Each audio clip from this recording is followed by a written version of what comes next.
What is going on, everybody?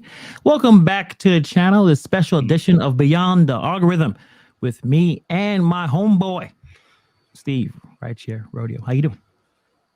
I'm good, man. How are you? I'm doing fantastic. We have a lot to get into in this. I don't know how long we're going to be on. Hour, 2 hours. We'll see. We'll see how it goes. I already see a few people in the chat. Hey, what's up, Brandy? What's up, Rideshare Rodeo?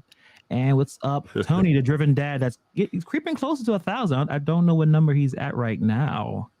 And he loves the name. Actually, the person who named the show is the driven dad. And the thing is, I always loved the driven dad, his name. So like he knows how to name things. I mean, how many kids he has? So he had a lot of experience. Also, reviews and how-tos is in here too. Oh yeah, what's up, reviews and how-tos? I appreciate you guys for coming in. So we have a lot to dive in. And I asked Steve, I said, hey, we're going to do work from home, but I want to start it with like the easiest to jump into. If you want to make some money from your house where either you may have a problem, issues with your car. Like today I had to deal with my car. I had a check engine light on, came on last night. I'm already thinking how much money I had to spend. It was going to be a whole thing. I had the car at the shop the whole day. Luckily, it was just a small issue, so I didn't spend that much money. But there's times where you don't have access to the car, or you are, you with your kids, you're not going to be able to go outside, do what you have to do in terms of courier work or even whatever you have to be doing, that you can make some good money working from home. So Steve just threw a bunch of stuff, and he said 2%. Like it was an avalanche of information. He said that's just 2% of what he has. So let's get into it. Might even be one, guys. I'm not kidding. Like there's just endless of this. This stuff never ends. And that's why we decided to have this segment, once every other week, that there's a lot of opportunities out there. It's not just what, the apps that we all kind of know and use all the time, that there's other opportunities out there that most people are not looking for. And you can jump in, and if you're watching this, you'll have a lot of websites to check out. So let's just jump into it. The first thing, it looks like to me, when I think we both had the same idea. Surveys, testing, those websites. There's so many of them, but if that's the easiest way to jump in to make some money at home, it's using those websites. So tell us about the ones that you've discovered. Okay, well, I mean, I've discovered a ton, but the ones that I sent over. Yeah, I think it's a good, like you said, I think it's a good place to. I think these are a good place to start. I'm gonna pop it up so everyone can see. There's one that I don't think you put on, but I'm sure you probably heard of it. Userinterviews.com. Yeah. That one, I've and all the ones that, at least this website, I guarantee you guys, you check it out, you sign up, you get into a test, you will get paid, because I've seen content creators talk about it. It's like a legit site. So I know a lot of the stigma about survey sites, sometimes they're a little bit scammy, or they're looking for some way to get you information. But these sites that we're talking about are legit. You will get paid. There's no creepy or shadiness involved. Yeah. In fact, by the way, I ruled a lot of those out when looking at these. Like be careful, guys, because we'll give you some good ones, but there's a lot of them out there where you will find that. Or if you look into them, they're not well rated. They are just looking for your emails and stuff. Exactly. So just be careful. Yeah. This one is this is basically a survey. You can tell, you look at the bottom, they basically get research for these companies. So these are all the companies They got Adobe, they got Spotify, Pinterest, Intuit. I think that they do like a lot of the tax stuff. CNN, Amazon. And you sign in, and we will look at the studies right now that they have. You can go in, and there's different types of studies. You can do in person, over the phone, online. And the study type is one-on-one interviews, focus groups, multi-day studies. And it really depends on what your experience in life is. Mm-hmm. So like if you worked in a law firm, they would like to know about your processes. They're gonna give you $100 for an hour of your time. Right. People who do creative stuff, parents. It doesn't really matter. You can find whatever, because these companies need information from all types of different people. So you just look down here and you can find jobs, or not jobs, but interviews that fit exactly who you are. Now, you don't necessarily going to get, once you apply, you don't automatically get in. There's a lot of people and doing you need to be looking people too. If you see right there, you can see one-on-one interview, and you can see on the phone or online. Like, make sure you're really looking at what you're doing. And what they're going to ask the of one-on-one you. is over the phone, just a regular phone. The webcam, like they need let's say a computer with a webcam, a small phone. Do you work with people who experience homelessness? So there's a lot of different ones. I've seen all types of. If you like video games, or you're a big video game player, do you do podcasts? Do you do video editing?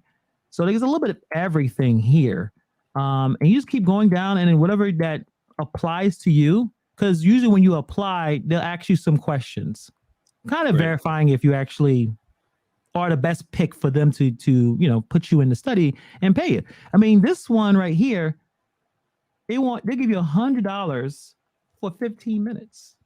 I was like, that's damn. I need to apply for that. So with user interviews, yes, I'm familiar, but I think you talked about this one once before. So if you click one of these links, then you have to apply with that one, right?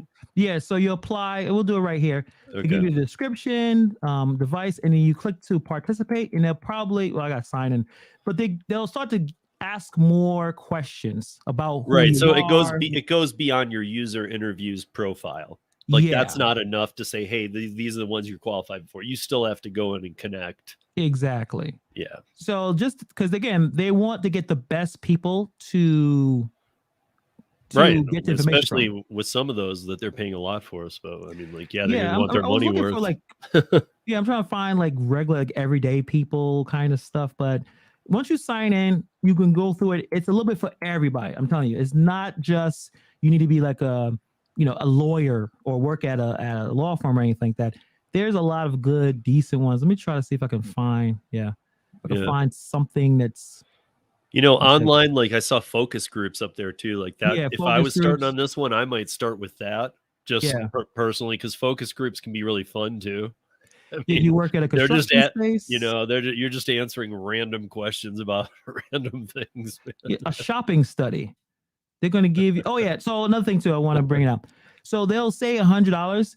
It depends on the money, but it depends on how they will give you the money. So some is you will get paid like either through PayPal, something like that. But also they will give you a gift card. So there's a shopping study.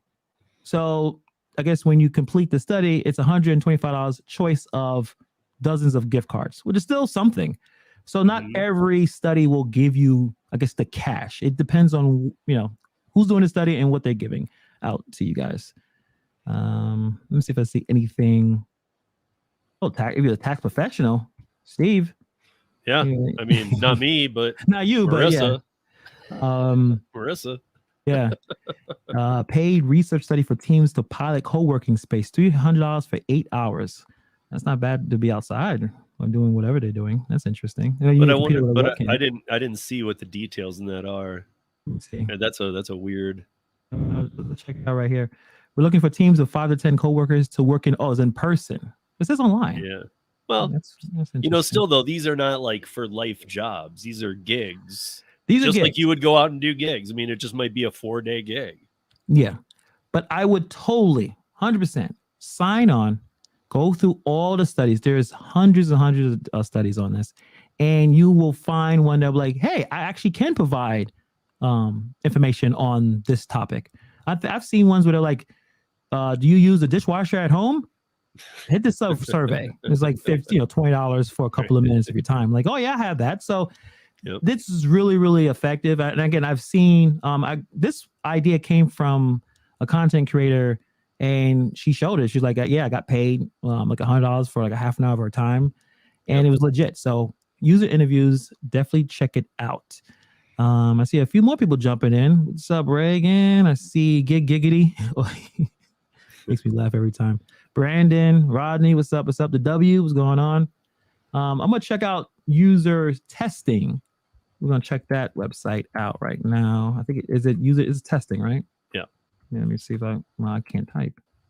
Okay, let's see. So what's different? What's the difference between this one and the interviews? Is it a big difference? So user testing and all of those, how many are there? 1, 2, 3, 4, 5, 6. I sent you 10. And Yeah, I was 10. looking at hundreds of ones. There are some at 5. I didn't think 5 was worth the time. But what it is you are paid $10 per test, and the test is testing out the functionality of a website. Okay, cool. So they tell you to go to websites, and then afterwards they might ask you a couple questions, and if you can't answer it well, you can go back and look it up, or sometimes they don't even have you do that, because if you can't answer, like if you're like, I don't remember seeing that, then they're not happy because that was supposed to be seen. So they don't even care about, like, it's not like a test. It's more like, did you see this and what did it say? And then you're like, I didn't ever notice that. And they're like, oh, you should have noticed that. And so, I mean, these are all testing sites for websites. And what I would say is, testingtime.com, test.io, they do pay up to $50, but I would say start with the $10 ones per, just kind of get your feet wet, because once you get up into the higher priced ones, they're going to ask a little more from you. Yeah. Might be good to get some of these other ones under your belt. User testing, once you become a contributor, you get paid to test apps, prototypes, websites, and real world experiences. So for instance, an app, there's probably dozens of people developing this app, and they need, before they probably push it out, just, to the public, they need to make sure that the interface is working well, that, like you said, if they ask you, did you see this? And you didn't, and enough of the testers say they didn't, obviously they need to go back to the drawing board, because again, they want to make sure that whatever they put out there does exactly what they need it to do. So you're testing apps, websites, or prototypes. Now, the real world experiences, that's even interesting. But most of this stuff you can be paid doing this in your house, which is the whole point. I mean, I think everything we're going to talk about, you can. I mean, to be honest, sometimes these sites will even pay you for, one of the questions might be, which of these 3 logos best suits our brand, after you look at the website too. Like, sometimes you find yourself a little stumped, man, because it's important stuff. You're really trying to help this company out, or these companies out. Yeah. And I'm assuming the ones that pay a little bit more, they ask a little bit more, like, do you need to provide more technical analysis when you're testing the apps? You think that's probably why they probably I mean, and also some of them get up into education and stuff too. Okay. I mean, we'll talk about some of that down below too, but if you're basically, one thing for sure, if you're a writer, or even tonight we're going to talk about some websites that pay you to read. There's way more than we're going to talk about on that one too. They just pay you to read books, and they, I mean, stuff like, I mean, there's just crazy amounts of, if you pick a subject, I'll go find 100 ways to earn it from home. Yeah.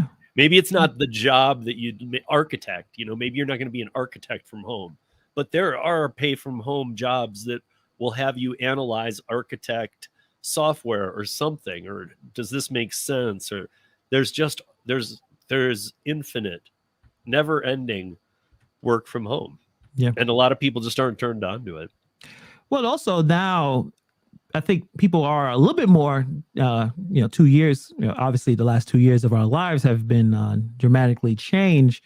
So work from home is something that people are interested in. I know a lot of people are not interested in going back to the office. Personally, I like the hybrid model, to be honest. I understand if the job can be done completely remotely, but I know a lot of, social interaction, I think it's really important. But if you can get a job that can work from home 100% of the time, you go for it. I mean, you have more time to do things in your house, where you can work and wash some clothes if you have a wash machine in your house. Or you can do so many different things when you're not having to take that long hour drive to the office, go through that traffic, go through all the nonsense, where you can just do your job at home. So there's a lot of remote jobs, which we're not necessarily covering, but take the chance just to look at it. Just check out some of the jobs that they have available. I know we all are independent contractors, but there are some pretty good remote jobs. And a lot of these companies are now understanding that if you want to keep them happy, you want to keep the employees happy, you're going to have to either have either full remote or a hybrid model. I know some companies are trying to bring everyone back to the office, but some are not interested in doing that. They're going to move on to something that's better for their mental health and their situation. So definitely want to check that out as well. Also, these a lot of these are, how many can you complete in a day? A lot of times you can, if you set up accounts at some of these, you can, do it. You're doing it on your time. So you can do them between rideshare or delivery rides or whatever.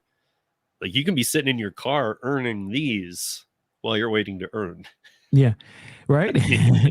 So really, it's all these websites. I'm going to put them all in the description when I get a chance. There are a lot. Steve really helped us out with, you can really get a good amount of websites and you don't have to apply to every single one, but the ones that resonates with you and it makes sense, just check it out. I know the user interview seems to be pretty simple. It depends on what test or what study you're entering, and user testing. You're just testing something that we all do all the time anyway. We go on the website, and usually if the website's hard to navigate or app is really confusing, at least you're getting paid to say, hey, listen, this app sucks. I don't understand what's going on here. You're actually helping the experience for everyone else. So I would definitely check all those websites out. We're going to have that in the description below. I got to tell you guys, I didn't put it in here because it was a little, and there's a couple more too, but there was one in here that really interested me. I'm going to be sending Hannibal the thing. So, I guess I would tell you guys all now, make sure you sign up for his email list because they might come through that. But there was one testing thing that was for Fisher Price, and it wasn't through Fisher Price, but it paid between $20 and $50, and the 40 to 50 range was if your kid could be in the Vimeo video with you testing a product they would send you. Oh, that's pretty good. The one thing too about that's a free toy too if you got a kid. Yeah, you get a free toy, and the child will not lie and say they enjoy this. Like if it's something cool you get to do with your kid too. Yeah, you get to do with your kid, and they know. I think they know when if this toy works, the child will let you know. Either they abandon it in 2 seconds or they're obsessed with it. So that's actually a pretty good idea from them to even do that. But we'll definitely put it in. And thank you for the plug. So I have a new basically an email newsletter, very low tech. Probably going to take I will send emails maybe once a week. 3 to 5 minute read, nothing too crazy. Just bring a lot of different type of side hustles, different types of way to make money that's beyond creating a video, because it's easier for me to write than edit a video, because editing a video takes dozens of hours. Writing for me is a little easier and faster. So I want to bring more information to everyone. So if you're really, really interested in different types of opportunities, there'll be, Steve will definitely help me out with that. There's so many different websites, so many different things to do. Right now, I think we just transitioned to this one because I've heard of this, but I didn't know it was legit. There's websites that will pay you to read. Yeah. Yes. And it's very serious, you guys, and they're not looking for scholars. Some of them are. Actually, some of them are. Yeah. But many of them aren't. They just, it's more, most of them are based on a word count. Okay. So it's even if it takes you a little longer to read, you're just going to make less per hour, but you're still going to make the same amount on that book as somebody else would. Okay. I'm trying to find one. Let's see, online book club. Let me see if that one, we could check that website out. Yep. And then there's another one here, wcwonline.org. Mm-hmm. That is write a review on books that were written by and for women. And it pays 14 cents a word. Okay. But so they ask for a certain amount of words. Yeah. Yeah. That's writing, not reading. I just find this stuff amazing that I doubt you could go out and find a job like that. And here it is online. You have to actually apply for it's like a job. So this website, and it's for women, but it's books written by women, and you get to write about it. So it's like a book review type situation. That's pretty cool. Especially if you love writing. I know we're gonna be talking more about the writing stuff a little later on. Mm-hmm. But the websites, and we'll put, again, everything will be on the description below. But he has a couple websites here, Publishers Weekly, anysubject.com, onlinebookclub.org. There's a lot of websites where you can get paid to write. So you are a freelance writer.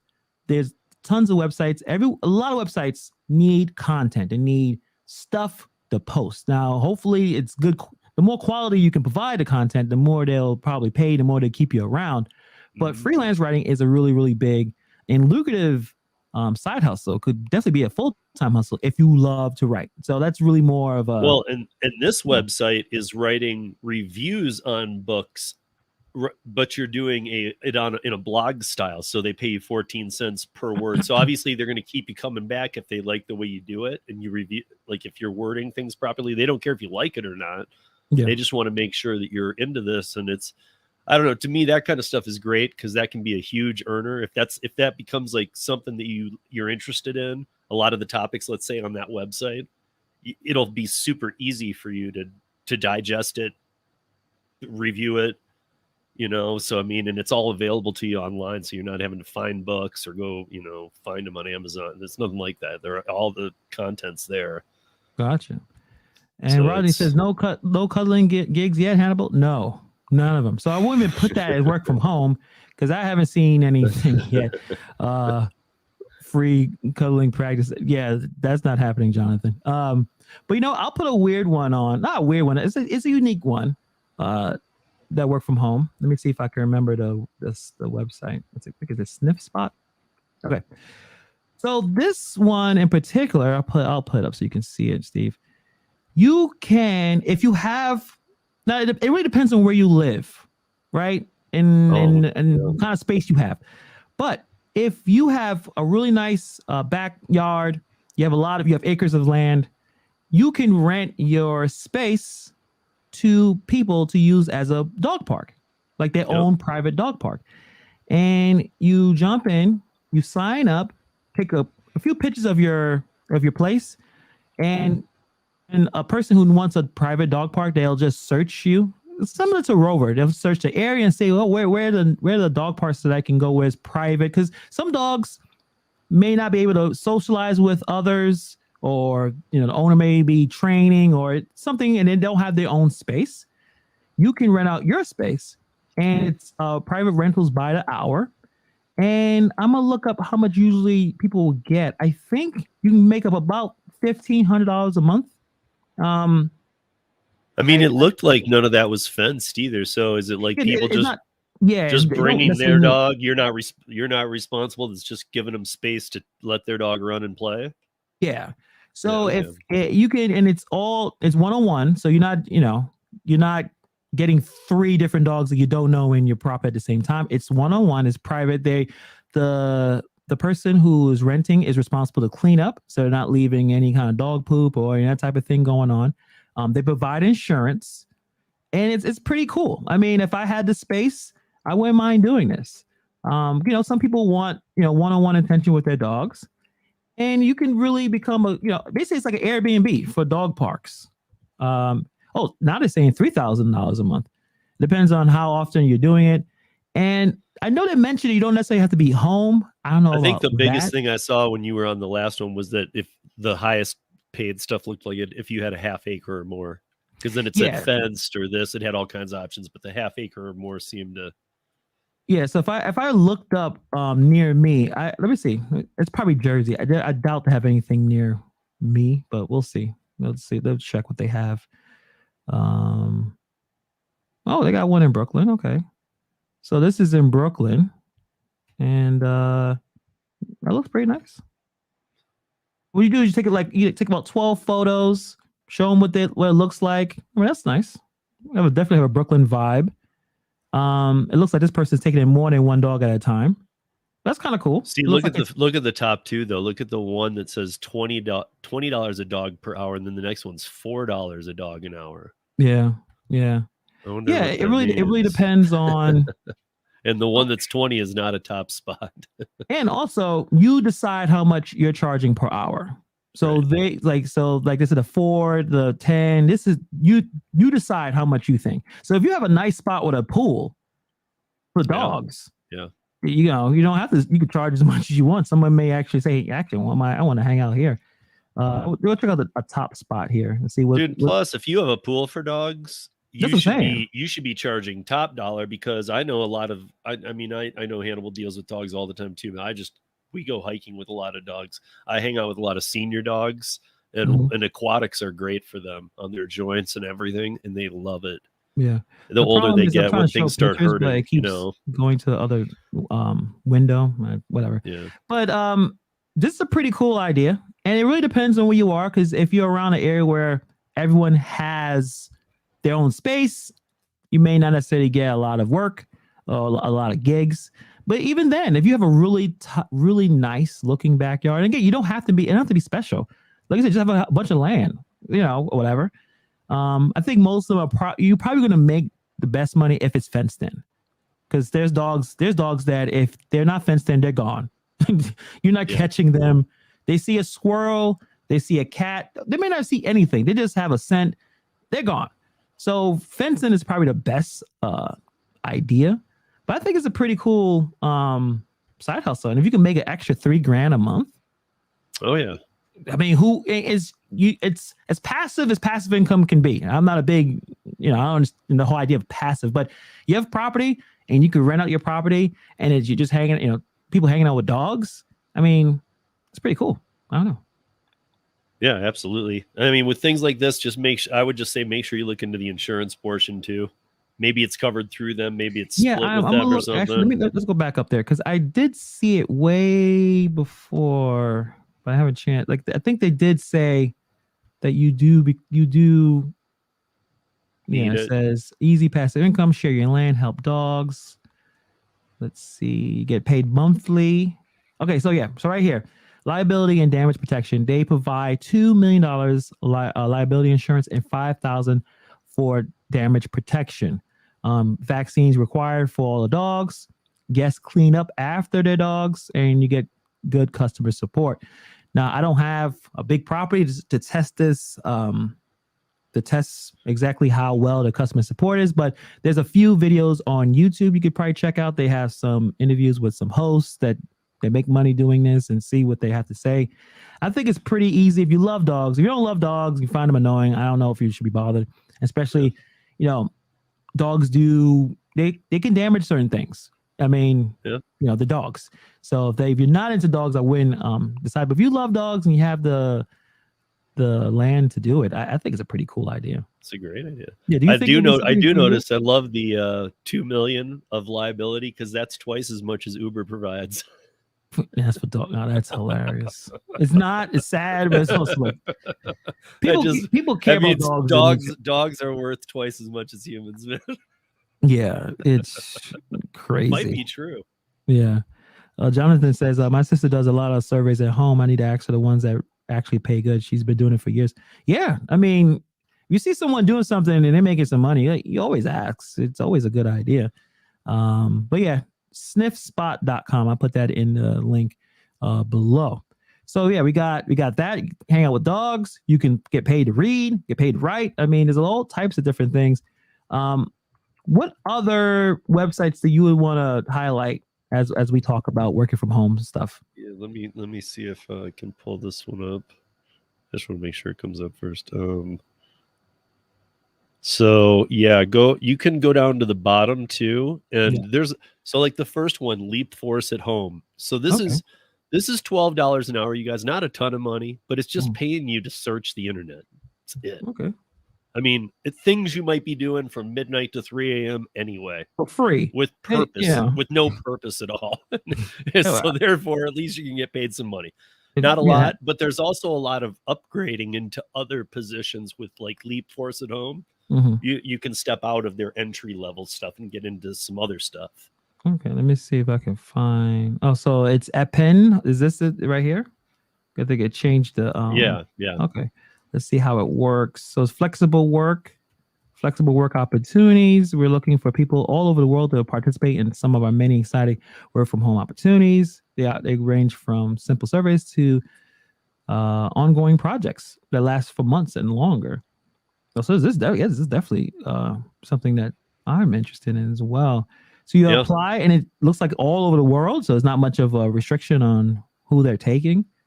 Let's see what type of job. So as what Steve was saying, search media, translation services, transcription services, lexicon, annotation. So a lot of speech, a lot of basically, I think you have another website, right? Rev.com that has a lot of the transcription.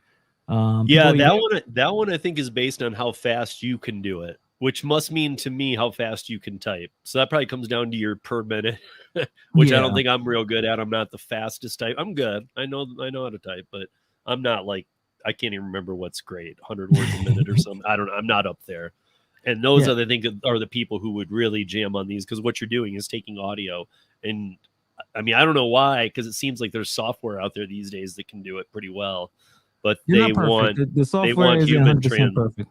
Yeah, and I get it. Everybody's got a different voice too. It can't pick up on some things. Yeah, but this is a really good website. I'm definitely gonna put this on, because especially if you have multiple languages, you know how to translate really fast. Because I know for Rev.com, when you go, we have a video and you want it transcribed, you can pay for their AI to do it, which is cheaper. I think I forgot the amount, but it's very cheap. But if you need a professional transcription, you need it done where you need to make sure you have every word perfectly. It's done by humans. It's done by people. So I'm guessing that's what Rev.com does. Probably show a little bit of that in terms of hiring people to do that. But I'm gonna put this website up as well. They have the surveys, transcription, translation, social media evaluation, speech evaluation. We got a little bit of everything here. And these are the type of jobs that you can apply for. Yeah, I mean, and then there's so one of the links will reroute you, as some of these do, and I didn't put the 10 chaos. That will reroute you to is it Magnet Global? Yeah, and that, I mean, that's another one where, like, again, you can get on all kinds of levels. It's like we were talking about when we were talking about last mile delivery services. It's one of those sites where don't land there and go, wait, this is for professionals, and this is nothing here for me. I'm out. Like, look through it, because there's entry level, and then there's it's almost like having a job in a way, because they're evaluating how you're doing. And so if you're doing okay, they're happy to let you have other jobs. There's other work too. Yeah. These people have, like, these are the type of companies that have never ending outsourcing to do. Gotcha. So you become like a partner, and then you have other types of work and jobs to do. Yeah. I mean, these can move up. These can move you up quickly. But yeah, I mean, like, when we were doing the pay to read ones, no joke, I had I might have said more, but I had over 70 pay to read books. That's just one thing. Mm-hmm. I mean, and some of them we didn't even get to today. I mean, like this, I haven't been there in a minute. I need to see if what this is, because it used to be is it still up? Yeah. So the Scary Mommy, I don't know if you saw that. Yeah, that's an interesting one. So you come on there and there's like this weird cat thing and stuff, but they pay you up to $100 for sharing parenting tips. That's interesting. So if you're a parent, I mean, I'm not saying that, you get on there and you're like, I can't make $100. It's only 80. I don't know. I'm just saying, get on there, look at it, see if, like, you'd be into it. I mean, that's pretty cool. Because sometimes you think that, you when you have kids and your parents are supposed to jump in to help, and they are not there to help. They're there to basically say, calm down, you don't be so aggressive for my baby. I'm like, Mom, my son is being annoying. You're not helping. You're being you're spoiling him a little bit too much. So all these articles you're seeing are non-professional writers writing for up to $100 an article. Like the one at the top said, parents or I'm sick of being the car referee. Like that was an article that was a post that somebody wrote, probably got paid $100 for this. So you know what? This is a good way of kind of translating it, or at least moving on to the kind of work from home gigs that requires a little bit more. I don't say skill, but at least investment, right? So, like you said, there's a few websites you could probably bring a lot of websites that are looking for writers.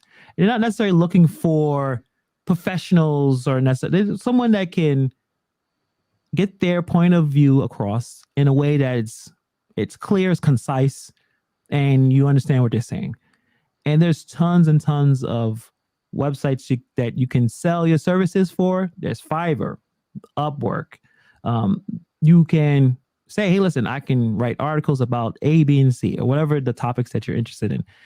These kind of side work from home, they're definitely going to be more of an investment, right?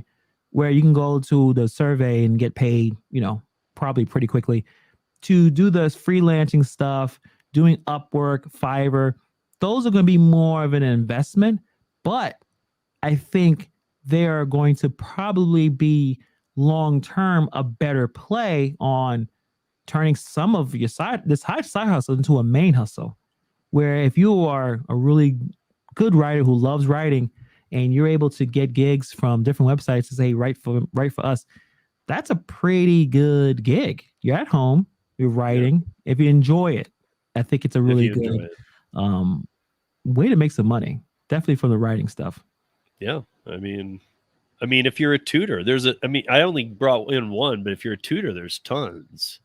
I mean, if you know anything about anything, and I mean that, like, you don't, again, they're not looking for law degrees and stuff, but if you know how to do, you can, like, I'm on Chegg right now, which is chegg.com. And, it's got homework help. So literally, like, you're not even necessarily teaching. You could be helping with somebody if you understand algebra. Yeah. You could be helping somebody with algebra. Not me. I hate math. Right, so but I'm okay. So, I exam prep and practice. So if you have certain backgrounds with that, you can help people with that stuff. Again, these are just, if you were ever good at this stuff, or if you've ever had an urge to want to try it. I mean, these are the, the things that you might have gone, oh man, I could never be a teacher. Well, you could try it here. I mean, you could try and see, like, what you feel comfortable doing. And then what they do, if I remember right, this one specifically, is they have, like, tests to make sure that you are able to do that. Right. Like, you're saying what you're saying. Like, you're going to do math homework. They're going to probably test you on the math that you're going to be teaching. So yeah. Because people learn. I mean, like, my son, for example, he's learning Singapore math. I don't know Singapore math. I don't know that. I grew up in a different era. I learned normal math. And he's learning Singapore math, where, like, you don't need to do proofs. You do proofs backwards. So it's like you're like, I mean, it's great. So whenever he's like, now he's at a level where it's, I always used to be able to help him even in the Singapore math, but now he's like, hey, can you help me with this? And then I do it my way and it's right. And he'll be like, no, that's not how we do it. And he's like, look, and he'll show me what they're doing. I'm like, I don't know what to do. You're not there. I don't know what you're doing, man. Yeah. Tutoring is definitely another really good way to, again, more of getting a side hustle that can potentially become a main hustle if you put some effort in. This one, just, like, all you got to do is demonstrate some expertise. And that's kind of how it works for all online jobs, in terms of the ones where you get paid the most. Like, going back to what I was saying with the Fiverr, with Upwork.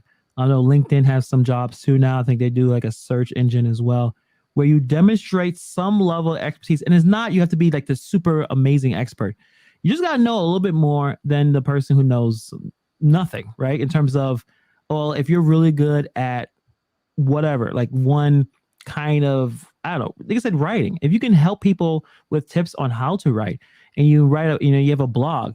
Blogging still makes money. I know a lot of people don't necessarily talk about that anymore. And it does. No, it does. It does.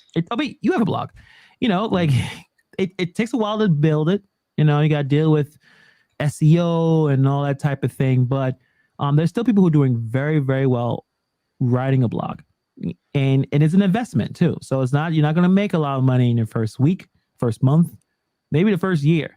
So it's a level of passion and also a level of commitment. But you could be in your house writing your blog with a good amount of traffic coming in and money coming into your account. So I kind of want people to kind of think about what online jobs that you think you can do, that you can put some investment in that can build income, not just next month, but next year and year before, after that. Like I think that's a really good way of looking at it in terms of, yeah, you can do that website and you can turn on that app, but what can you do that this thing could still be there or grow in another 3 or 5 years? Oh yeah. Like right now I was looking at Testing Time, and they've even upgraded their site since the last time I was there. And you get there and there's learn more right away or become a tester. I mean, this is, and then you got all the, the places that are giving them the testimonials and stuff, and they're, big companies. I was telling Hannibal beforehand, there's Hilton, Carnival Cruises.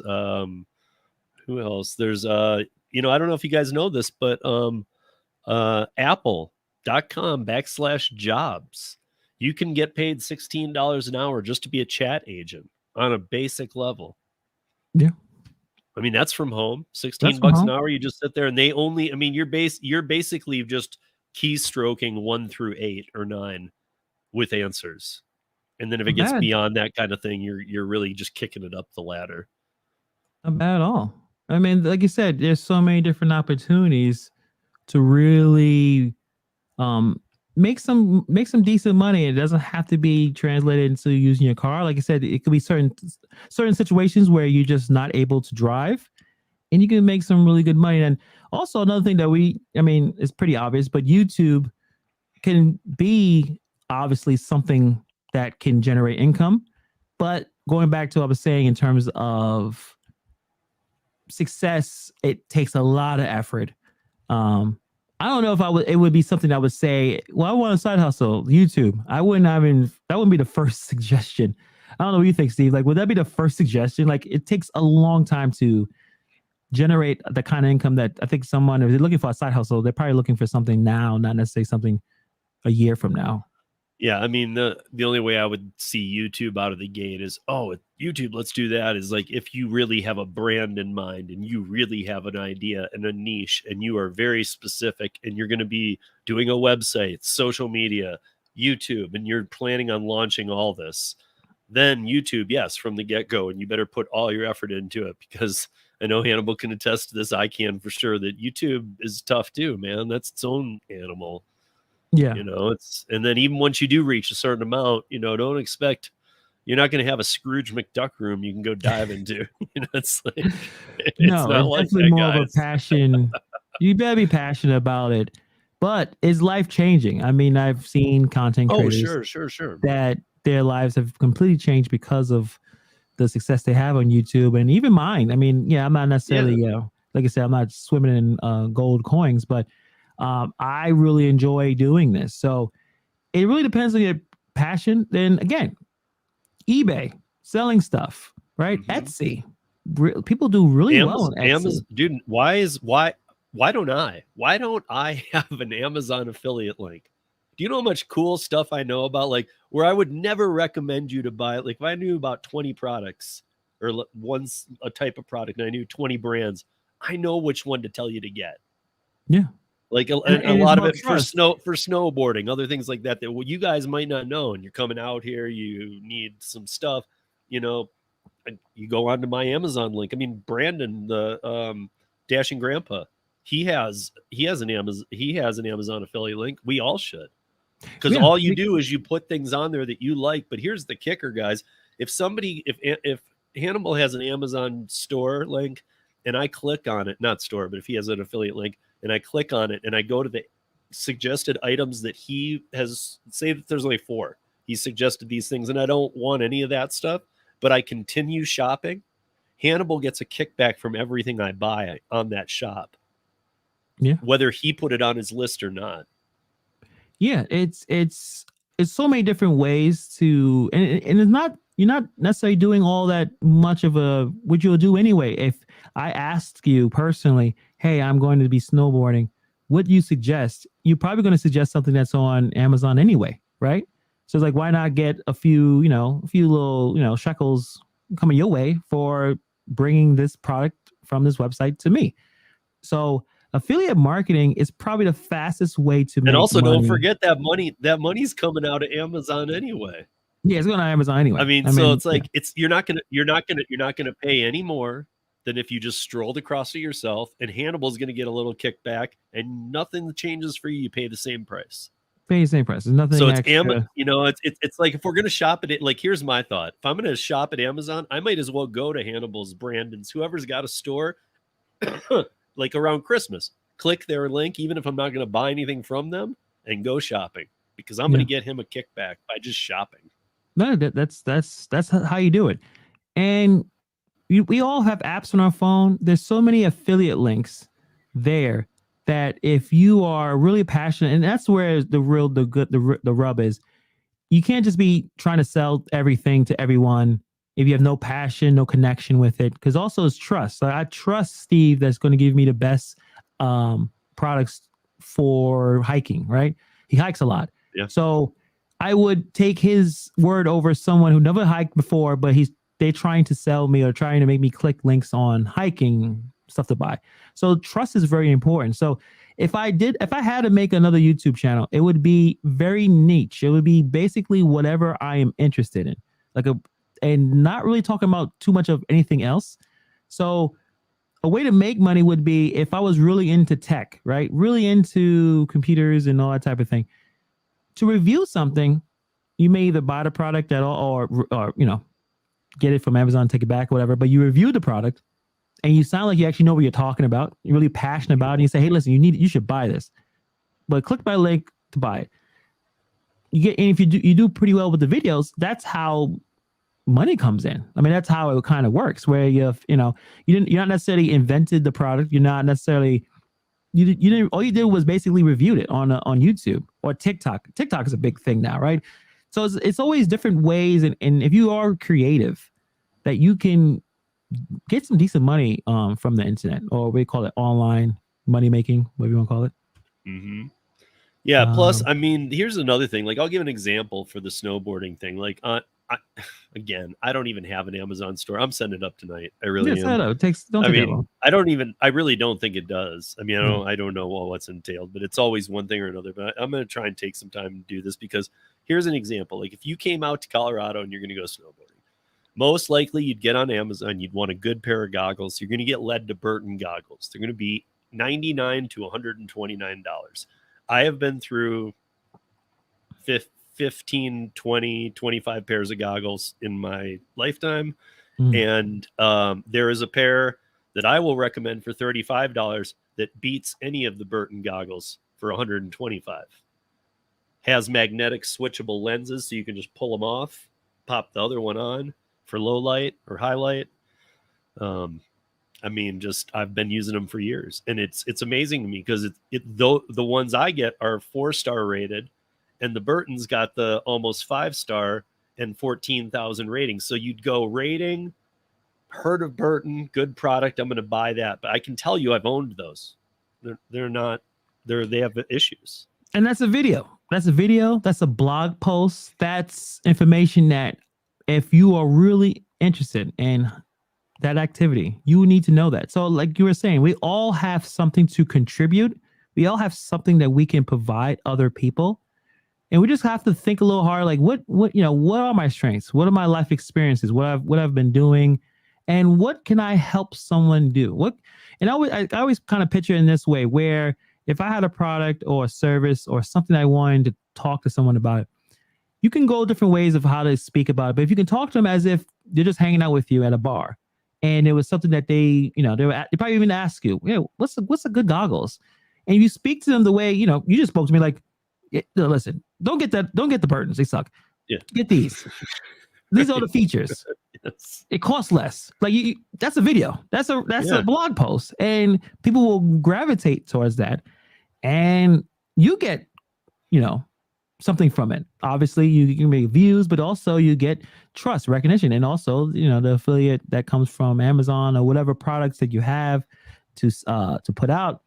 Right. I mean, now the person goes and says, what if the person says, thanks, Steve, I'm going to get these better goggles for way cheaper. Now he goes and buys a coat, pants, snowboard, boots, all this. I'm getting to cut a little cut of all that.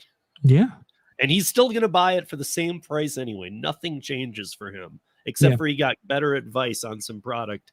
Whereas don't throw away $90 here. This is a corner you can cut, and it's not even cutting it. You're getting a better product. Okay. Go ahead, Tony. You can post it in. I think the Driver Dad has he has a thing in there. Yeah, I see that Dashing Grandpa, as we were just talking about him, is in here too. And he said you have 90 days to get 3 sales. Hannibal's in focus. Thanks, Smart Thing. I need a new camera, but don't feel like buying one right now. This camera works just fine. But yeah, I want us to be a little bit more.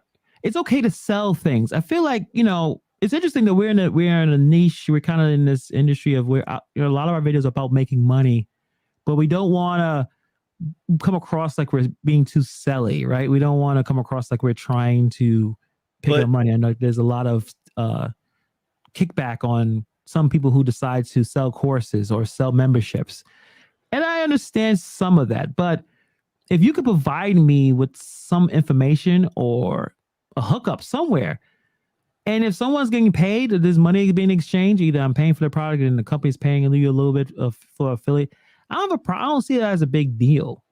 And I think that's okay to do that. As long as you're being honest and upfront and it's actually providing the value, I don't see a problem with that. I feel like some of us kind of like get uncomfortable promoting something or selling something. But here's the thing, guys. Like, so what if this just doesn't exist anymore is the problem? Like, there are no stores anymore. You can't go to Best Buy like Best Buy kind of. Like, yeah, you can't go to your everyday store and you're not going to be approached by a salesman who, some of them I know you're like, oh, I just need to get toothpicks, just lay off.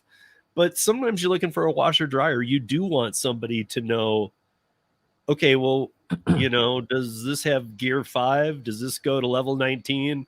Like, you really need just more than the card might read. So this, to me, it's almost better. It's like somebody, you're looking at their link, you click it, and they've reviewed some items. Yeah. So if that's stuff like Dashing Grandpa, he's got another channel where he does all fishing stuff. It's a pretty cool channel too, actually. And on that channel, or on his Amazon store, he's got a lot of fishing stuff because he has experience. And if I was going to buy some fishing stuff, I'm going to go to his channel. I every time I have a major purchase, I go on YouTube and look at reviews.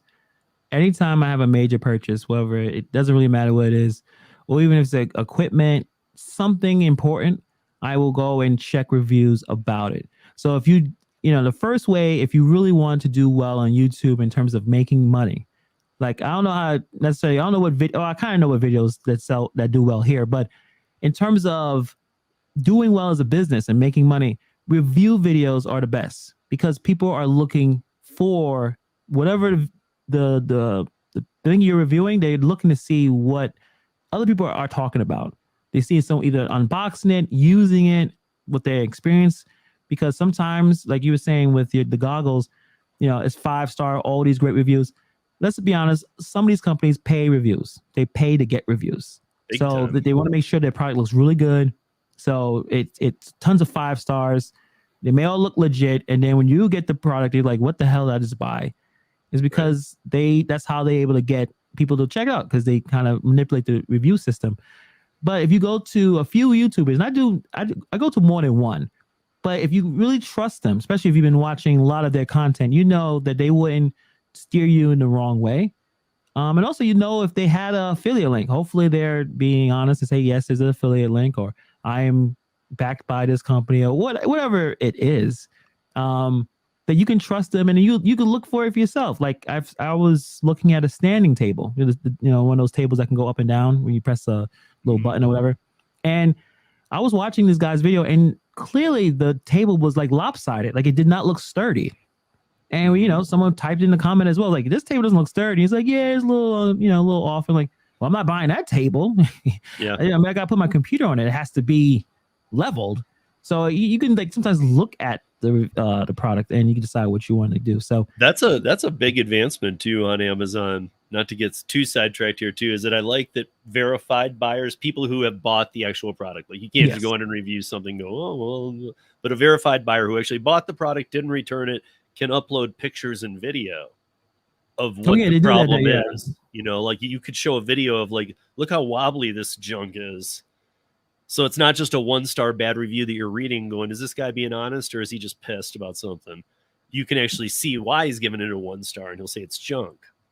Yeah. You know, it's, I don't know. A lot of times I get to Amazon, I'll even admit this, and I go a lot. I mean, when I start searching for something specific, I go on, you know, highest rated, then I get it into my price range of what I'm looking to spend.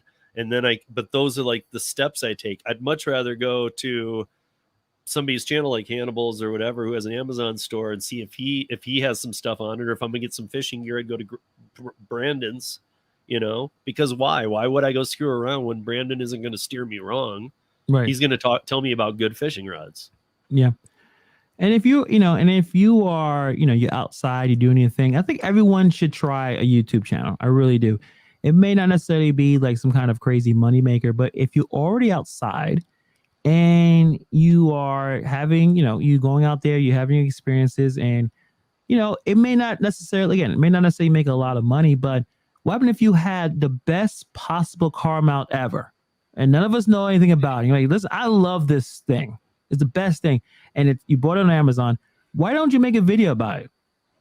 You know, like, it's possible that video may take off, because if I need a car mount, I may type it in YouTube or TikTok or whatever that's the thing now. But like simple stuff like product reviews, I think is probably the easiest videos to do, because people are searching for it. And that's a really big thing on YouTube. If someone's searching for the topic that you're going to make content on, it will get discovered, compared to kind of just finding the like something to talk about where you're not sure if anyone's even looking for it. Same thing for writing. You're writing about fitness, writing about relationships, you're writing about things that people care about, finances. Those topics, those things people are going on Google, they're searching for those type of information. So you really, as long as you can provide value, and all these websites that we were talking about, all these services, you're providing a service, and the more expertise that you have, the more money you will make, or the more money you can command.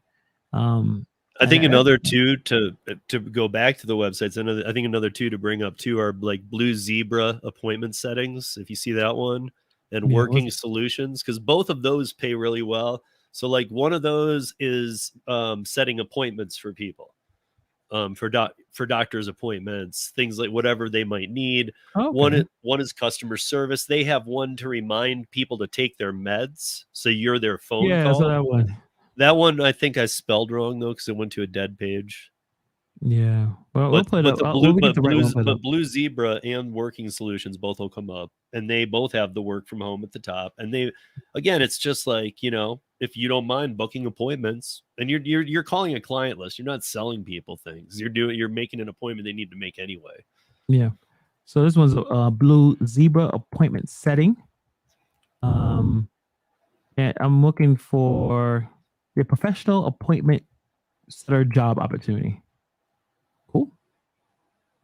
Many of us probably have experiences, already jobs where you either had to call clients, set things up. I'm sure there's nothing more complicated than that. As long as you're out there, they got flexibility and availability. 3 to 6 hours a day from 8 a.m. to 5 p.m. Eastern. Mm-hmm. And they got training. I think training available as well. So if you have that experience, why not? Yeah, and the other one's Working Solutions pays up to $30 an hour. Again, guys, I mean, like, I know a lot of people are talking about all the time, like, man, I'm just trying to hit 28 an hour on DoorDash.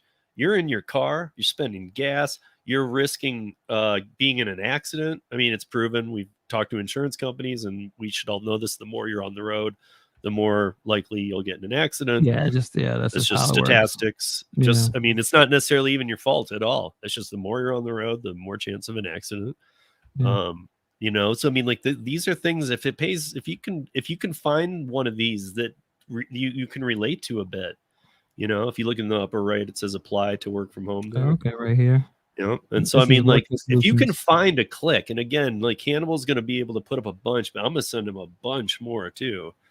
And if you can find one of these where you're like, I like this, these are good ways to earn. I mean, they're pretty close to some of the apps. I mean, and like I said, it's a little bit easier. You have a little bit more going on. So this one, that you could search, and insurance verification representative. I'm sure that's something that you could probably be trained in how to handle. Customer service representative. We all know about customer service. I mean, that's what we have to do here, right?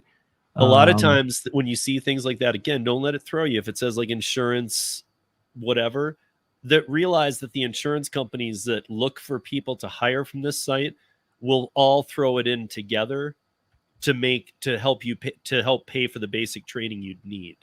Right. So the site might say, yeah, we'll get, no problem. You don't need to, obviously we're not expecting you to be trained, but we'll train you. Yeah, gotcha. Let me see. Actually, I'm gonna try to bring, because it has a pop-up. So let me see if I can get this pop it up. But yeah, there's I know we're kind of repeating ourselves, but there's so much that you can really check out here.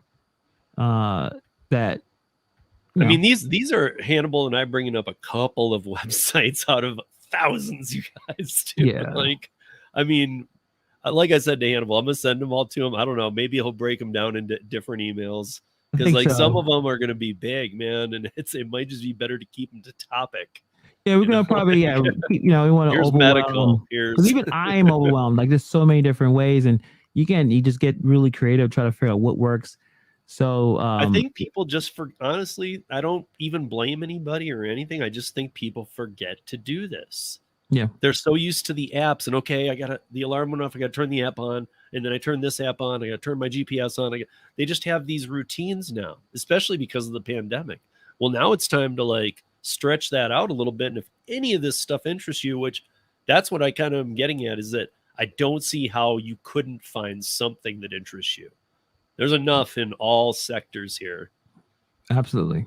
So even if you're not necessarily you're not necessarily going to be killing it, but you are spending a little bit more time at home, probably a little less stressed out, not dealing with all the stuff that we kind of have to deal with when we're outside doing courier work.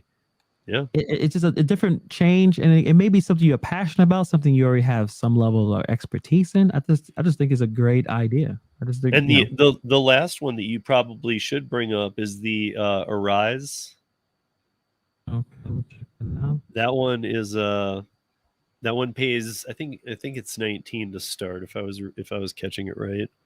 I'm gonna put on but it's right away. It's be your own boss with a Rise platform, and you'll see the word platform a lot, meaning it's not an app, it's just a website that you will create an account and you will be working through the website. It's not a big deal. Let me pop it up. Wait, no, there you go. Yeah. You wanna earn money from home?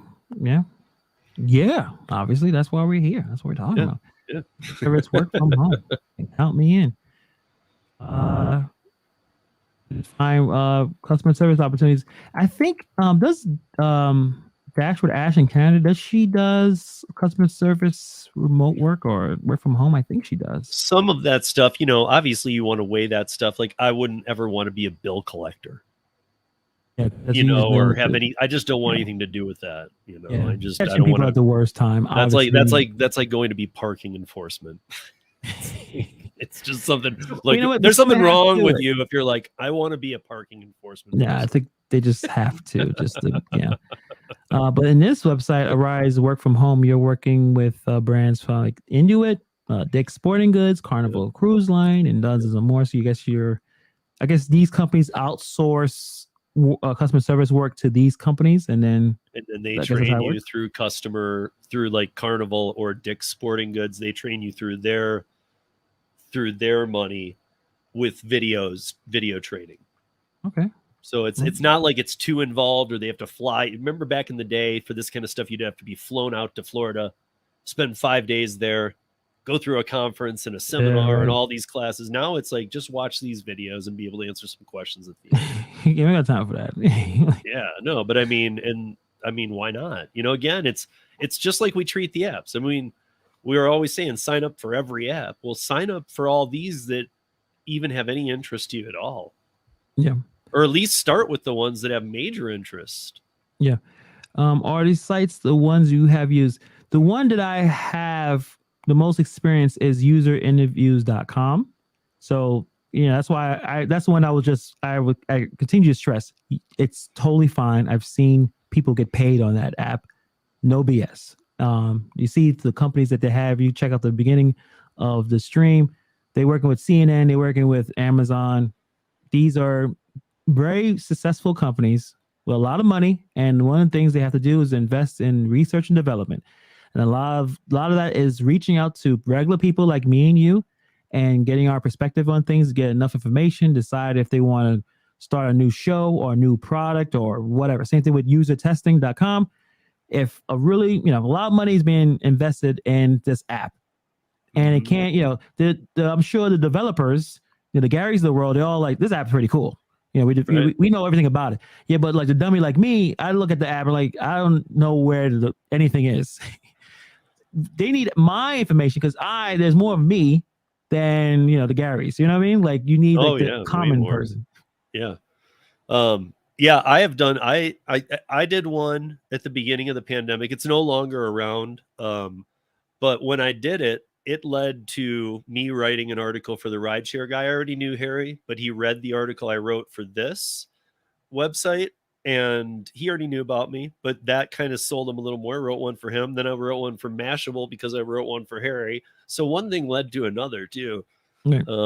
Just doing one article that they wanted me to do on a text-based thing. And then it kind of caught Harry's attention, who already knew me.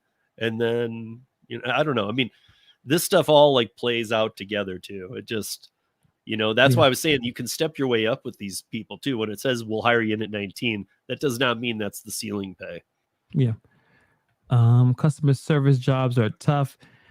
I don't think I will be on the phone dealing with customers all that makes sense. I mean, it really depends on like what you're comfortable doing, what you're interested in. I think I see a few that was a little bit of everything, the customer service, but other jobs. Also pay to transcribe, pay to translate. If you know multiple languages, you're bilingual, you could probably make more money than I would because I only have one language, it's broken English.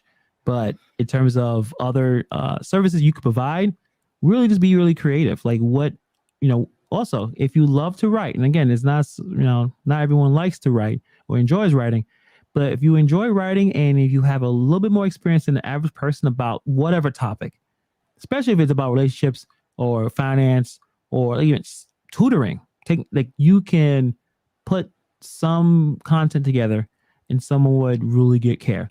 Even go back to doing a YouTube. And if you really into knitting, that's your thing. You love it. Okay. So what's the best products to get?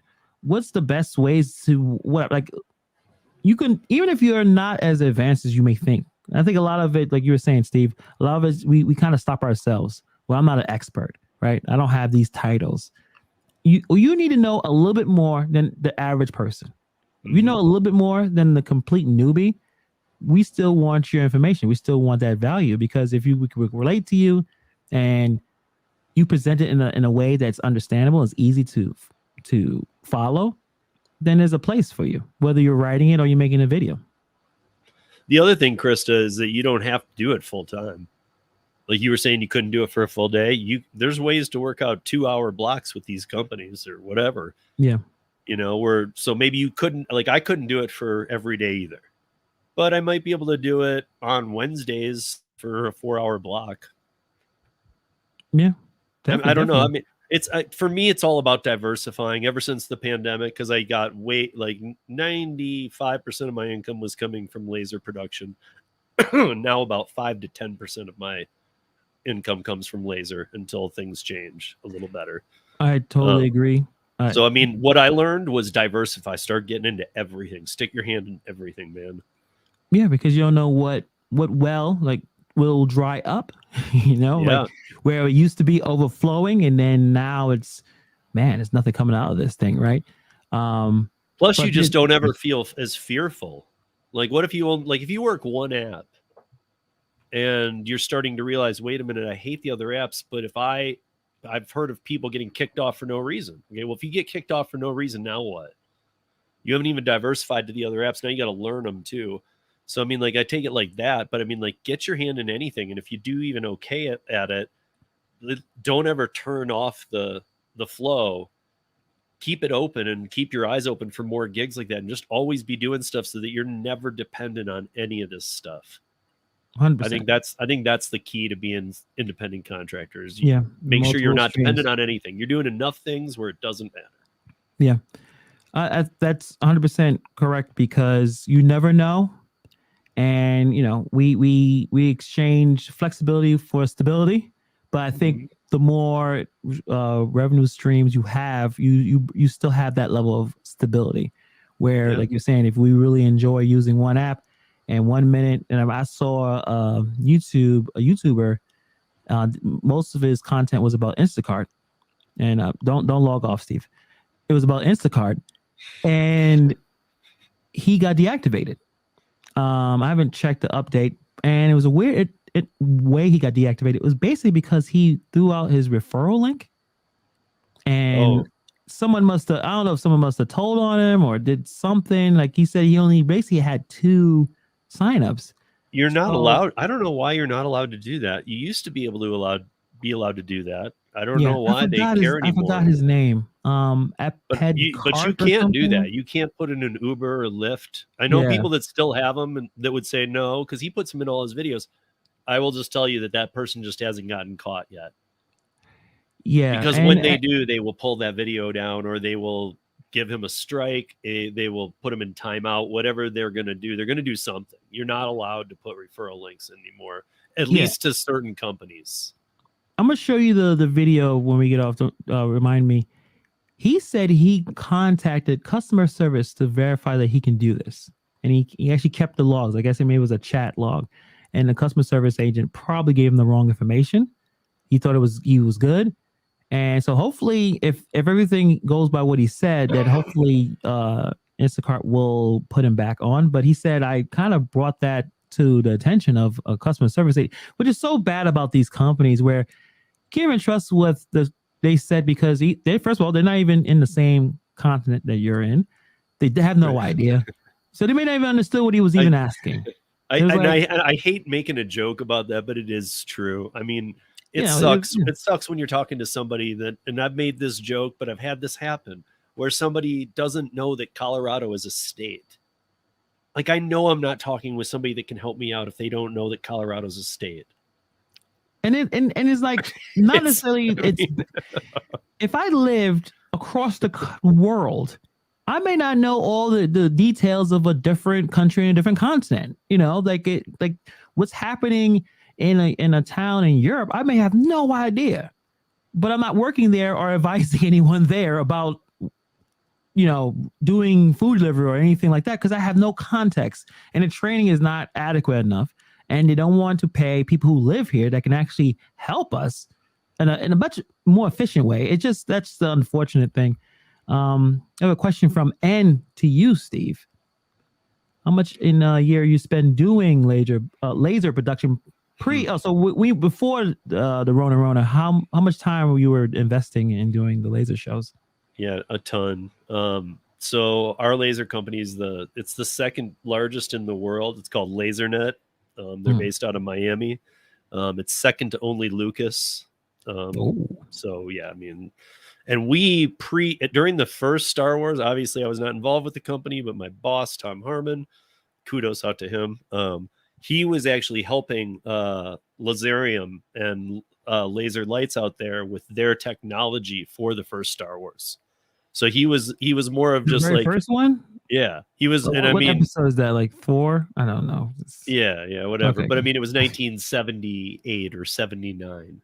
So I mean, like he started in planetariums and then decided, no, I want to do this thing. He built this worldwide company. He's taken water-cooled lasers down to air-cooled. And now, like, our 3 largest clients are, for full year clients, are Disney World, Carnival Cruise Lines. We do every one of their ships. And Toyota Corporate. Nice. Now, I mean, before the pandemic, right before the pandemic, I was doing some shows with Elton John. And I was out on the East Coast and came back. And literally, as I came back, the talk was getting big. It was like mid-March of Yeah, that's where 2020. I mean, like the buzz was starting when I got home. But like I've been to Europe with Shania Twain, where I was gone for 5 weeks. And people are like, "Oh, that's awesome! You get to see Europe." I don't get to see Europe. No, you're working. Those are 18-hour production days, man. What are you talking about? You're just there. Yeah, you're there. You may take a selfie. I'm in a venue. Yeah, you may take a selfie when you go outside or something if there's light. But that's the thing that a lot of people don't realize about, like, people go on the road and these tours, and if you're in the production crew, you're there to work for the most part. You're not, You do get dark days. I mean, I will say that. So like of all the day, of the 5 weeks in Europe, we had 3 dark days. I got one in Prague, I got one in Oslo, Norway, and I got one in Copenhagen, Denmark. Did you just spend the day sleeping?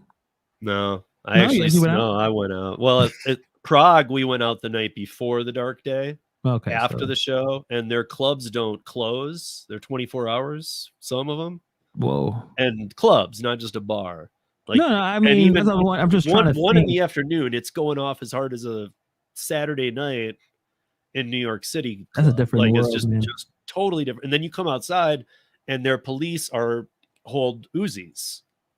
I gotta check this place out. So I mean, they're not on them; they're holding them. They're ready to turn them and shoot them if it gets too crazy outside. I mean, no, but this is just the whole city. I'm just saying. Yeah. Like, everywhere you would see cops in this country, every country's a little different, but there you see everybody holding an Uzi. Well, that's pretty intimidating. Yeah, very interesting. Another question from Ann: how long were you on with Elton John? Yeah, so there was another guy with Laser who was doing the Elton John tour, but his wife was pregnant with their second kid, and she had the baby early by like 3 weeks. So before they ended that leg of the tour, because I don't know if you guys are familiar, had there not been a pandemic, Elton John was doing his final tour, which was going to be 2 months short of 3 years. With little pockets of breaks in between. He was going around the globe 3 times. Jeez. So he wasn't going around once. He was hitting Australia and New Zealand 3 different times with like 9 shows in each of those. So the United States had like 7 legs of the tour. It was crazy. Canada had like 4, but I was finishing out this East Coast part before they were supposed to go over to London and to Europe and to play the O2 for like 9 nights and stuff. And it was right then when I came home and all that happened that all the rest of the tour got canceled. Now it's all being redone. And in fact, coming up in the beginning of November, there are 2 shows in Vegas. And then there's a couple other shows. And then his 3 final shows ever will be at Dodger Stadium in November. How many people can sit in Dodger Stadium? I don't know, but that's one of his most famous. I've never done a show at Dodger Stadium where you have the field to work with too. It's a big stadium. So. Yeah, I'm wondering. Like, go to Yankee Stadium. I think you put at least 80,000, like some ridiculous amount of people in it. Yeah, so I mean that's pretty cool. But yeah, so I mean, I'm just trying to I can't even work that show. Here's how crazy that is. People that have worked for Elton John in the past are all have worked for that show. People will work for free for those shows because they're the final Elton John tours, not of this tour, of ever. He's done. He's focusing on some other younger music and stuff. And to be honest, I'm kind of in that loop too. I told my boss, dude, just give me a lanyard so I can get in. Like, am I the biggest Elton John fan in the world? No. Do I enjoy the music? Yes. But have I done enough productions with him where I want to go watch these last 3? Yes. I mean, it's a big deal. Well, Dash and Grandpa says that Steve was living the rock star lifestyle. Laser. Yeah. Well, I'll tell you this, man. When you're at a Toyota corporate show and your laser segment is 15 or it's 5 minutes long, but it takes you 19 hours to program. And then you got to sit there through the entire conference to do it twice. it really doesn't feel like a fun job. Yeah, I guess it's just Toyota is not bringing out that pizzazz, I mean, sometimes it's fun, sometimes it's not, It just really depends on the content of the party.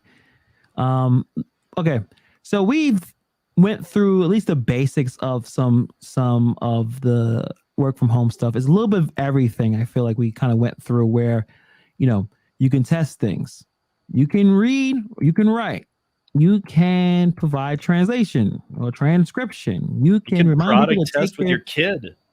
Product test with your kid. Remind someone to take their pills. Yeah. I should get that service from my mother. Apple.com. You could be a part-time chat advisor. Rise work from home with the customer service stuff. So there's so many. I'm gonna put all these websites on the description below when I get a chance. Sniff Spot, you got a backyard? It's fenced. Hopefully it's fenced. Take a couple pictures, make sure it looks nice and good. You may actually have someone to say, hey, listen, I'll pay you $40 an hour to use your backyard. Now that has to be a nice one, but even if it's $20, you're doing nothing in the backyard. Like, why not get paid to have someone, nice little dog run around with the owner that's going to pick up after? Or if you have a dog that likes to play with other dogs. I mean, like, I have a dog that loves to play with other dogs. If I had a bigger yard, I'd be on Sniff Spot right now. Yeah. Because I'd be like, tire my dog out, man. Like, I'm just going to let him play with you guys. And I know even with that, they're like, they say it's one-on-one play. I'm sure eventually what happens is you probably do your own thing and you say, hey, listen, you come through, Venmo me, Cash App me, we'll figure something out. You can really do some pretty, you can make some good amount of money. I mean, $3,000 a month for your backyard. I mean, I would take extra $3,000 a month. No problem. Before we get out, I want to make a video about this, but I want to talk to you first about it because I found it very interesting. It was a video that came from Sean in town, and it was about delivering lost luggage. Did you see about this? You see the story? I did see it, yeah.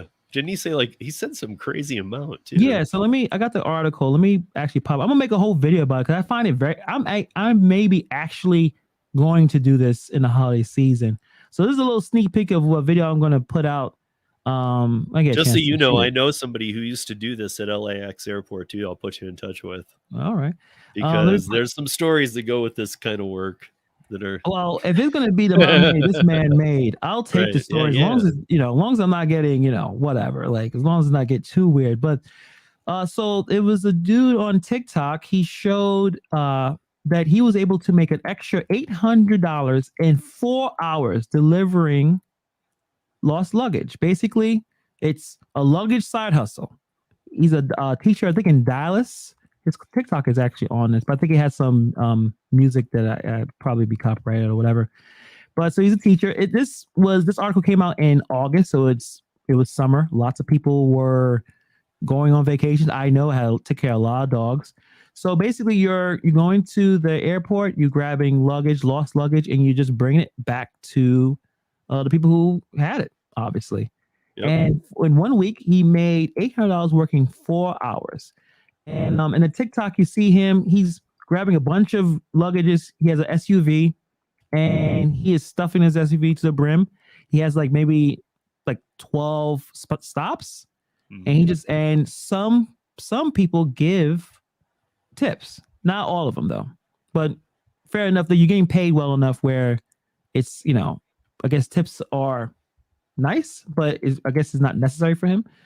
But if you live near a major airline, you may not even need to be in a major airline. But if you do, I could drive to JFK in about half an hour, probably 20 some minutes. In this run he loaded 19 bags in the SUV. You guys, and like Hannibal was saying, if you live near a major airport, even the small airports, the companies don't have runners for this.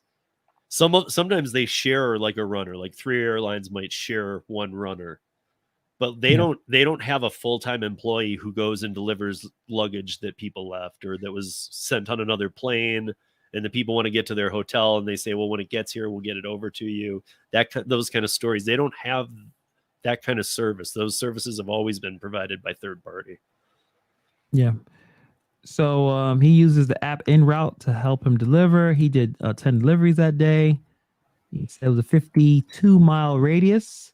But to get $800 in a couple hours, he's definitely doing pretty well with the miles to money ratio.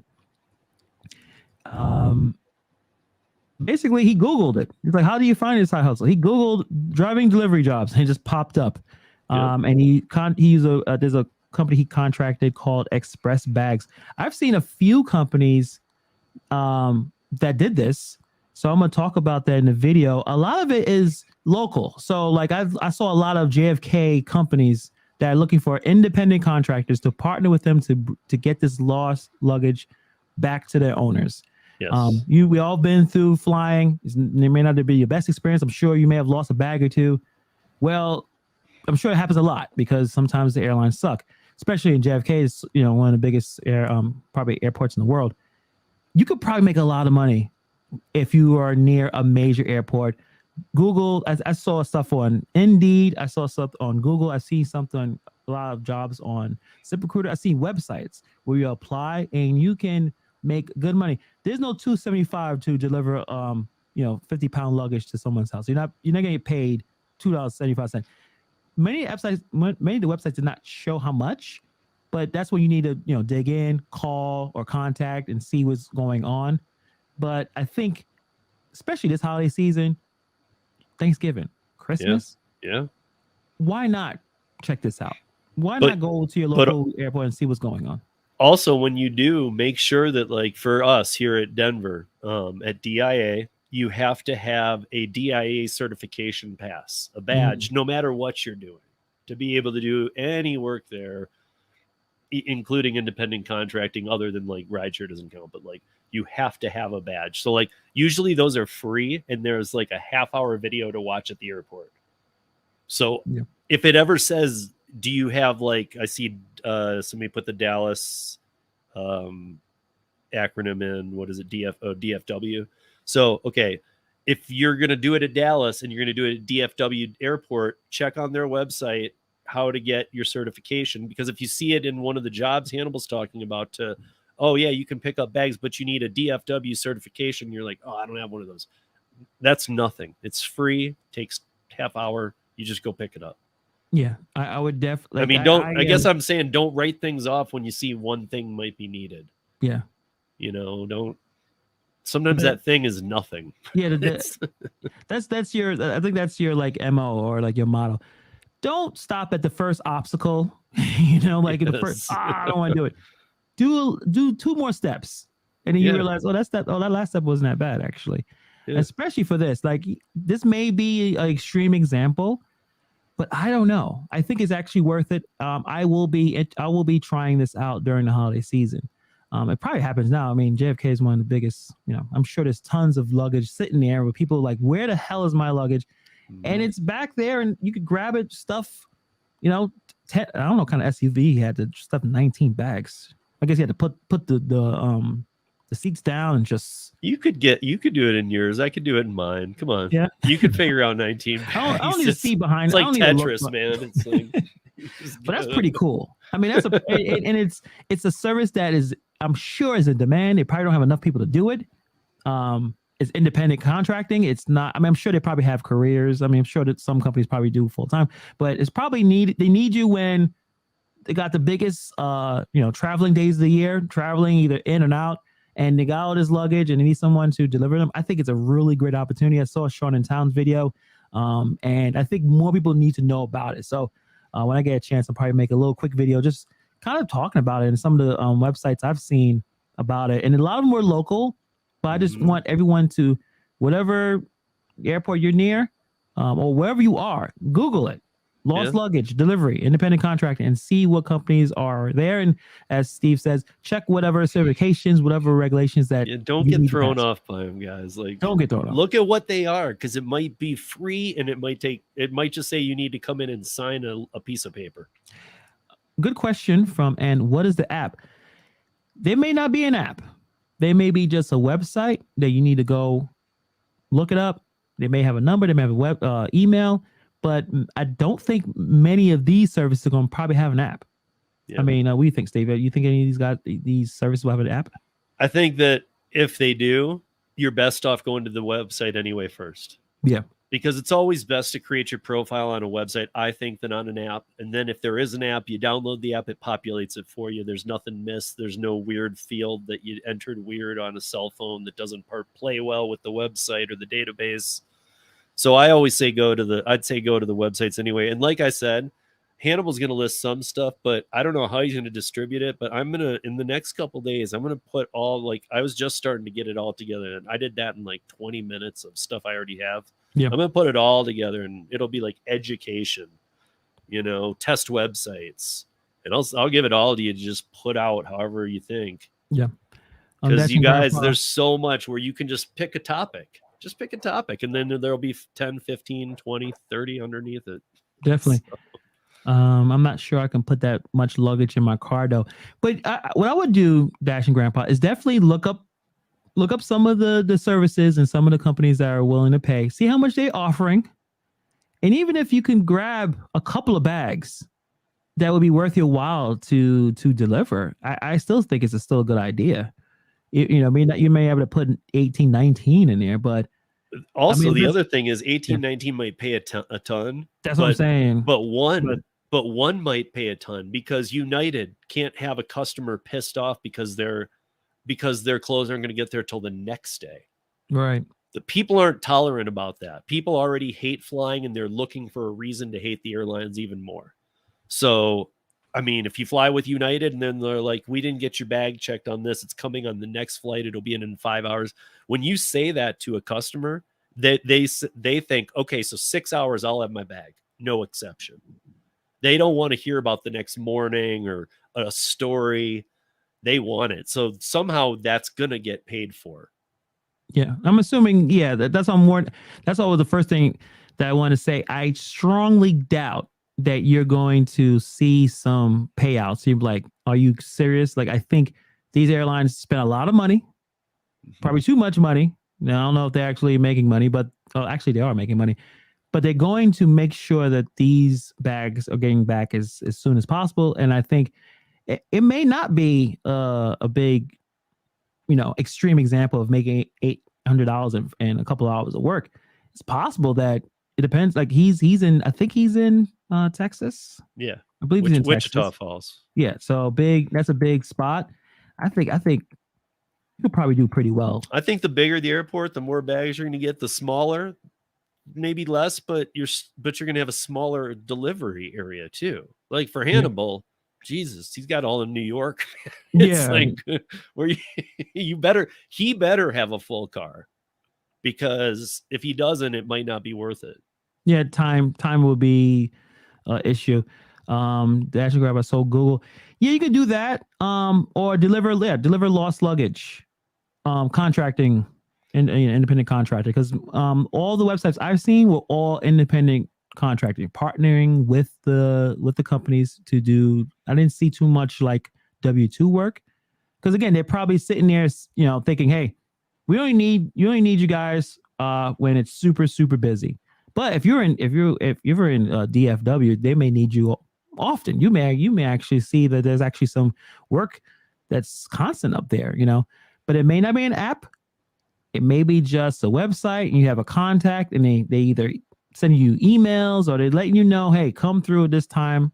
We got a lot of luggage to deliver that we need you to deliver. So I think it's a really good idea, actually. Yeah, I mean, where he put his so Google deliver lost luggage from X airport, you could just put DFW lost luggage work. I would think anything's going to come up.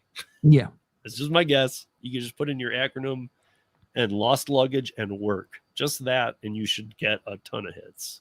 I don't know.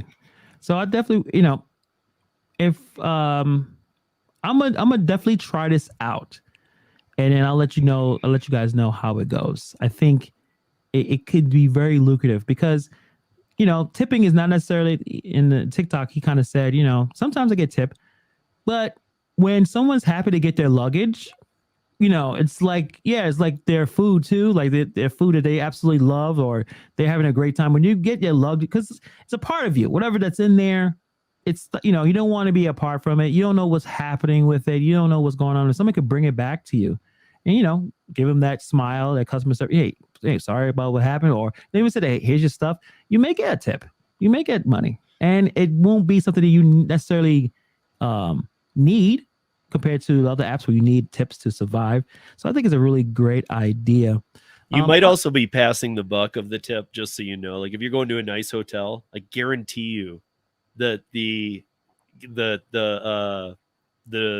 whatever it is, the bellhops, whatever, whoever's there is going to come up and go, oh, is that Frank so-and-so's bag? Let me take that. Thanks for bringing it. And then they're going to take it up to the room and they're going to get a tip. You ain't getting none of it. But that's okay too. I mean, that's what they work on, that kind of commission. So you're helping the system. So you're keeping the system going. Yeah, I did. And that's one thing I was going to bring it into the video. Rody seems like the one common app that was used, but that was being shown. But I saw websites. I saw like companies. I would think you could go on Indeed and stuff too. Yeah. And even those they'd show links at least to where to go. Yeah. So I'm going to make a video about that. Then I'm actually going to probably do an email as well. So if you guys want to hear more about this and other opportunities, other side hustles, other ways to make money, check the pinned comment in the chat, sign up for the email newsletter, check your junk folder. Sometimes they put that in there to verify that you're actually interested in doing it. Check it out. I'm going to put a lot of effort of just, again, it's easier to kind of make, write a few minutes of something compared to making, a video that takes 20, 30 hours to create. Especially if you make a lot of mistakes or you keep saying, you keep cutting it out. It's a very, Steve, I'm sure you know about this. I'm all familiar with Yeah, a lot of ums. So I think, bringing more and more value beyond DoorDash, and like, how much more can we say about DoorDash? I'm sure we will, but I'm running out of things. So this is where I'm going to be putting a lot of my time in. Yeah. I mean, like, that's why, like I concentrate on some of the off-brand apps too. And that's why I think we're doing what we're doing here is just, I mean, these aren't just like, hey, if you're not doing it well in DoorDash right now, you can make half as much doing this. Some of these pay more. Yeah. And also you got to factor in, like I said, the car. Yeah. Your mental health, your sanity. Yeah. Dealing with the same old nonsense, like a lot of stuff you have to factor where you can get your 20, 22, 23, 24, $25 an hour at home compared to, you may be making $25 at driving, but it's not really $25 when you have to calculate all the other things that you got to deal with. So that's why we're going to bring more of that stuff to you. So, before we go, shout out to Curry. I got shirt and hat and mints. I had a whole care package from the Curry team. Really appreciate it. I actually like the shirt. I like long tail shirts, so, there's no plumber's crack will never happen with a long shirt. So that nice long shirt, especially when you're picking up a lot of heavy stuff, because, Curry is about that, construction supplies. So smart shirt, got the hat, got everything.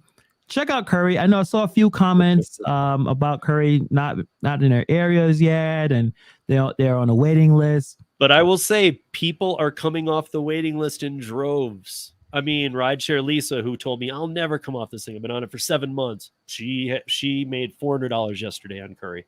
Fantastic. She had 2 Curry runs. So you guys, the Curry waiting list is going away quick. The supply chain is no joke. Holidays are around the corner. Last mile services are huge. Yeah. And it's going to be more content about that because I think that's really where it's at. And you want to get ahead of it before everyone else figures it out. Not a lot of people are checking this out. When you look at independent contracting, they're looking at the same apps. They're looking at DoorDash, Instacart, Uber Eats, Grubhub. Right. While they're all focusing on the food delivery, pivot, look over here for a minute. Exactly. Looking up certain things. So when they figure it out, either you're entrenched with some good relationships and companies, or you on to something else. But you definitely want to make sure that you're staying on top of everything. So we will, we got more stuff coming to you, and appreciate everyone that's here. I know a few people that stayed the entire time. Thank you very much. because this is this is something a little bit different than you probably are checking out usually when you see about independent contracting. But there's so much to talk about. There's so much different types of things. So but more people are going to come here than every time we do one of these. I guarantee it, because people are getting pissed about these apps, man. Yeah, I mean, tensions are getting high, man, real high. Yeah. And I'm not talking about amongst creators. I'm talking about pay and just like, yeah, it's always a problem, but it's getting pretty bad. Yeah, and people are fighting over nothing now. You want to fighting over scraps. You want to diversify. So I think that's what we're going to do. So check out Rideshare Rodeo's channel. He's the hardest working man in the gig world. Just content all over the place. Check him out. And I guess I'm gonna probably make that video on the luggage thing. I think it's really good, and I'll try to make it kind of 5 to 10 minutes so I can push out a little bit more, because I think more people should know about it. Maybe that will help some of the airline issues that we're dealing with, where I'm sure I deal with a lot of people traveling. Luggage loss is thing that happens so often. It's actually embarrassing how often it happens. It is. Terrible experiences. So we need more people going out there, getting this luggage and bringing it back to people. So I'm gonna put that out, and just check it out. Next 2 weeks we're gonna have another set of gigs that you guys can check out and make some money from. So really appreciate you guys for hanging out with me tonight, or hanging out with me and Steve tonight. So thank you very much, guys, and I'll see you guys next time. Peace.